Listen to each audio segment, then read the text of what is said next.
It's nighttime here in Plano, Texas. My 3 kids are finally asleep.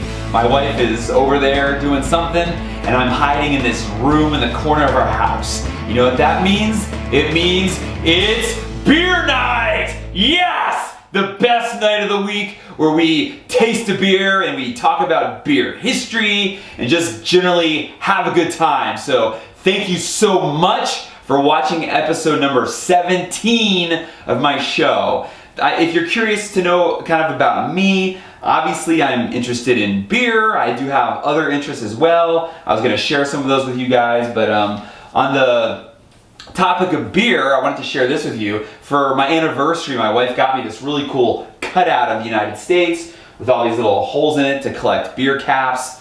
She got it on Amazon.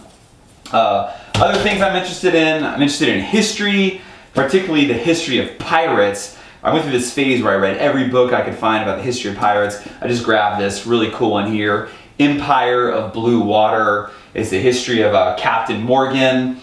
You know, you can learn everything about this guy, about his sack of Panama City, all the way pirates acted back then, all their battles, really cool stuff. So I like history. And then the other thing, every day I read The Economist. This one was in my bathroom, so it's been red flagged, but The Economist is like almost a 200-year-old magazine from Britain, all about, you know, current events, what's going on internationally, if you're kind of into kind of everything that goes on in the world. Really just fascinating. You just open this thing up and you just find fascinating stuff. But obviously they've been covering the election a lot lately here. Courting Russia, can it end well? We're soon to see that, but you've got like Trump and Putin. Trump's wearing lipstick. Putin's got a nice smooch mark on him, so don't know what's going on there. Even today in the news, there's stuff about Trump and Russia, so we will see. But anyway, we're not here to talk about Trump. We're here to talk about beer. So trivia shout out from last week. Dowtech Computers. Way to go, guys. So, or man, I know who you are, but the question was last week, what region of Belgium, is this Belgium? That's Canada. Belgium, what region of Belgium do lambic beers come from? And the answer is the Pajottenland region of Belgium, which is southwest of Brussels, also in Brussels itself. And Dowtech Computers, you got the answer right. Way to go, guys. So I'll ask another trivia question here in a couple minutes, and if whoever gets it right first in the YouTube comments, I'll shout out to you on the next beer episode. So, okay, tonight's beer, Four Corners El Chingón. The name of the beer is El Chingón. And if you don't speak Spanish, that means the badass. It means it's one bad hombre right here. So maybe someday I'll be an El Chingón. I'm not one right now, but Four Corners, they are a brewery here in Dallas, started by 3 guys back in 2012. And they came up with the name Four Corners because apparently they hung out on an intersection that had 4 corners, which to me that sounds like any 2 streets that intersect, there would be 4 corners. So anyway, I like their logo. It's a cool looking rooster. I even went there once and I got their glass. They have a really cool tap room at their brewery, which is in just west of downtown Dallas in what's called the Trinity Groves area. They've sort of got a restaurant incubator there for new restaurants. It's a new area, it's a hip area. And I went there and it was on a weekend, everyone's just kind of hanging out. It's got a real community, family, try some beer feel to it. That's what they were going for. And they hit the nail on the head. That's what it is. So I really like all of their logos for each one of their beers. I mean, the El Chingón, it's got like a big hop. I know their local Buzz has like a bee, but all of their beers have a real colorful, big logo. It's really easy to remember. So they've just done a great job on branding. This is just a really cool local Dallas brewery. So, okay. But back to El Chingón, the bad hombre here. By the way, if it's a bad hombre, you better look out or you're gonna get deported. I'm gonna deport you back to where you came from, you El Chingón.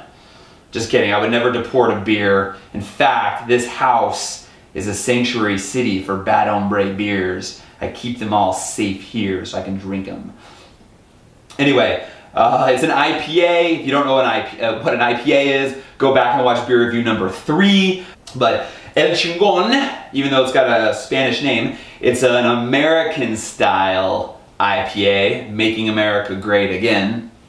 And an American style IPA compared to an English style IPA, this typically has a little bit more flavor. It uses American hops, which are typically more citrusy and herbal. So we'll kind of look for that. It's also pretty high on the bitterness scale. I think it's got the IBUs right here in the can. El Chingón is a 72 IBUs, 7.8% alcohol.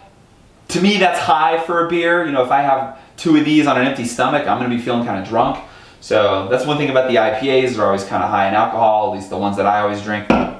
So enough chatter, let's open this thing. Oh, before we do, it's in a can, it's not in a bottle. So what do you think about that? There's been a debate on what's better for beer. I personally think for the beer, the can is better. Why? No light gets in, no air gets in.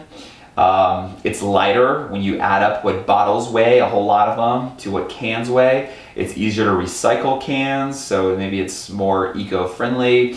But cans aren't always better. If you have a Belgian, like a bottle conditioned beer, like a Lambic, like last week, you know, those you're gonna wanna have in a bottle. Plus bottles are more romantic, they look cooler, they're more historical. So anyway, let's open this thing. Man, that just went all over the office here. Okay. By the way, the can has got a really cool opening here. I'll try to show you guys in a minute, but you pull off like a big lid. It's got a big wide mouth here. That is very unique and cool. All right, I'm gonna pour it into my Four Corners pint glass.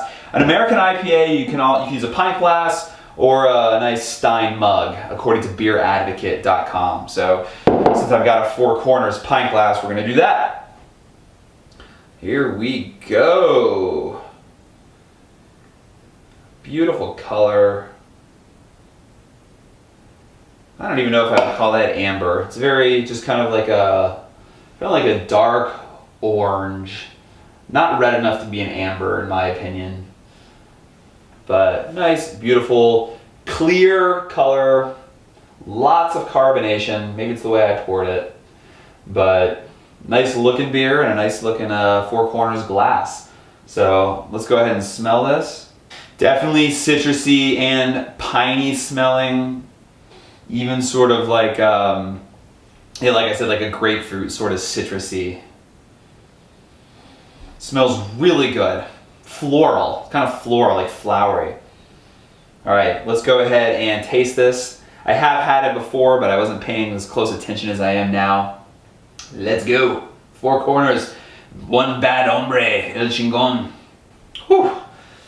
And that is a good, well-balanced, strong IPA. So right when you first drink it, it's got a bite. I think that's what I like about these strong IPAs. It's sort of like got a bite to it. And it's bitter, even has a bitterness on the aftertaste going on right now, but it's kind of bready, and the bready I feel is balanced out to the citrusy stuff that you kind of smell right at the beginning. Yeah, excellent. Excellent beer. It's refreshing, it's citrusy. The aftertaste stays with you, but it's a good aftertaste. And I feel the warmth. I feel the alcohol in this thing. It's kind of got a warming effect after you drink it. But very good, very good. I like this. I'm a fan of this beer. One more sip here. Very nice. Well done, Four Corners. This is an awesome IPA. This should be a standard for people to drink. Keep this in your home. So rank. Give it like an 85. Pretty good, pretty good. 85 El Chingón, one Bad Hombre IPA, Four Corners. Way to go. Okay, the trivia question for this week is, what U.S. state produces the most hops? It's an agricultural question. Is it Texas? Is it New York? Is it Iowa? So tell me what state produces the most hops. All right, thank you so much for watching episode number 17 of Beer Night with Rich. I appreciate you. Please leave some comments, even if you're just gonna say, hey, what's up, Rich? Please leave some comments, that's what makes it fun. And remember, no matter where you are in the world, if you like beer, you always have a friend right here in Plano, Texas. Cheers and good night.